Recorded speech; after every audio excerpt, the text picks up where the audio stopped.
So in this segment, we're going to be talking about stalling wage growth since 2008, costing households £11,000 a year, claims a think tank. So 15 years of wage stagnation has left British workers £11,000 worse off a year, according to research shared exclusively with BBC Panorama. The Resolution Foundation, which focuses on low to middle income families, examined what wages might be today if growth seen before the 2008 financial crisis had not fallen away. It also found typical UK households' income has fallen further behind those in Germany. In 2008, the gap was £500 a year. Now it's £4,000. So obviously, infinite growth isn't a thing.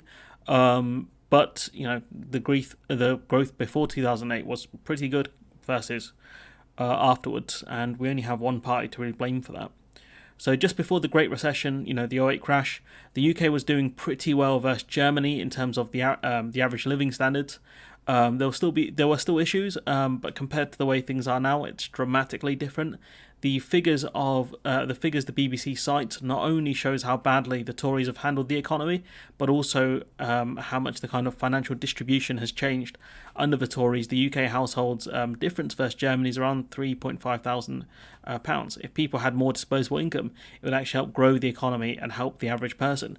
You need people to have disposable income for the economy to grow. But the Treasury says the economy is more resilient than many had predicted. Now, the phrasing here is interesting. The IMF and other groups, the UK would do the worst in the G7. Now that Germany are seemingly doing nearly as badly as us, and then we're taking a victory lap about that, it makes no sense. When we look at the numbers, the economy is still smaller than the other G7 economies, pre-pandemic levels. We're the only one that hasn't reached our pre-pandemic level. Everyone else has. So that means our economy is not that resilient. But I guess if you predict a complete collapse, then only see a partial collapse, you can take a victory lap according to the Bank of England. And I would argue you really should not be taking a victory lap over that. So if we look at the numbers, the UK sluggish recovery, so this is from Reuters. You can see the graphs courtesy of a fan as well who linked me this specific one. You can see Germany in yellow, I'm going to say yellow or orange, has just about peaked their pre-pandemic levels. Germany obviously way more exposed than the Russian invasion of Ukraine. Germany doing better than us despite the fact that we are more shielded. But it does go to show you how badly the Tories have handled the economy and some of the Brexit impacts as well. In his budget speech, Jeremy Hunt acknowledged that there is still enormous pressure on people's finances. In recent months, wages have failed to keep up with rising costs, meaning that millions of Britons had in effect a pay cut, which is something a lot of right-wingers don't understand how inflation works, but they don't understand much, let's be honest. Experts have told Panorama that problems with incomes go much further back, and I would argue they went as far back as the 2000 election of the Tories. And it goes to show you that the Tories have mishandled the economy. They can't keep getting away with the global factors nonsense. This has been happening with austerity since 2010. Low growth combined with bad wealth distribution. An Ipsos Mori poll of more than 6,000 adults suggested that 2/3 of them think the economy is going to get worse in the coming year. Troston Bell, chief executive of the Resolution Foundation, said that the wage stagnation of the past decade and a half is, quote, almost completely unprecedented. Nobody who's alive and working in the British economy today has ever seen anything like this. This is definitely not what normal looks like. This is what failure looks like, end quote. And, they're right. The Resolution Foundation, this person, Troston Bell, is right. This is a failure, and it's only going to get worse. The UK is just about avoiding a recession. Wholesale gas prices are falling, which is great. So the UK economy will keep struggling on for a bit, but I don't know how long until we dip into, a recession. 2 quarters of negative growth. I think that's what's classed as a technical recession. This was done by design. The Tories don't know how to grow the economy, but what they do know is how to change wealth distribution to give more money to their friends and donors and take it away from the average person. Sue's senior research economist at the IFS think tank describes this as an quote, absolutely massive difference in living standards, end quote, that ends nearly 60 years of consistent growth.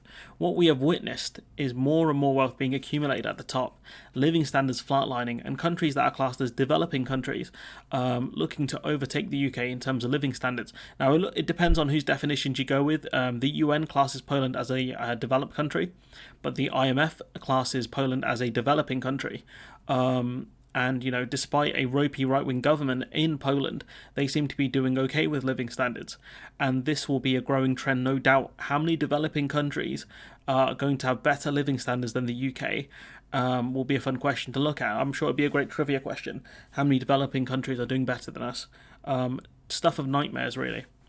The online polling of 6,189 adults conducted by Ipsos in February suggests that 1 in 4 people are struggling on their current income, and nearly half are worried about their financial situation.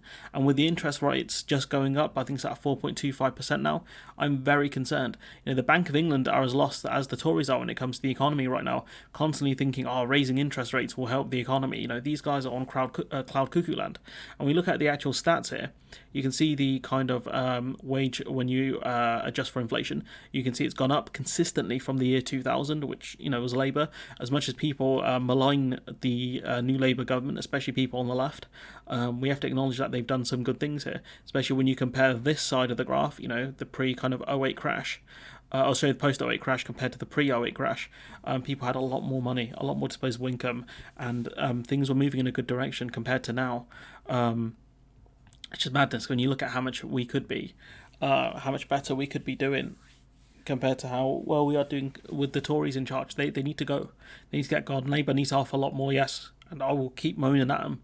There's not many people kind of in the YouTube space in this kind of area that I occupy that moans at Labour more than I do, honestly, apart from Novara Media, but that's kind of their business model. It's just to moan at Labour and not really talk about the Tories too much, but I can do both, and I try and do both, but this is horrifying. This is by ideological design. This isn't an accident.